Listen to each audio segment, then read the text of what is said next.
প্রিয় ভিউয়ার্স, পবিত্র ঈদুল আজহার শুভেচ্ছা সবাইকে। ঈদ মানেই আনন্দ, ঈদ মানেই হাসি, ঈদ মানেই খুশি। আমি তার সাথে একটু যোগ করবো, সেটা হলো ঈদ মানেই দেশ, ঈদ মানেই গ্রাম। দেশের বাইরে ঈদের কোনো আমেজ নাই বললেই চলে। আপনি যে ঈদের যে প্রকৃত ফিল সেটা আপনি পাবেন দেশে, দেশের থেকেও আপনি পাবেন আপনার জন্মস্থানে গ্রামে।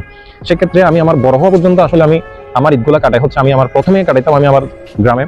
সেখানে আমি আমার বন্ধু বান্ধব, আত্মীয় স্বজন, পাড়া প্রতিবেশী যারা আছেন সবার সাথেই কৌশলাদি বিনিময় করার পরে শহরে যেতাম বন্ধু বান্ধবদের সাথেও, এবং যারা আত্মীয় স্বজন আছেন তাদের সাথেও ঈদের কৌশলাদি বিনিময় হতো।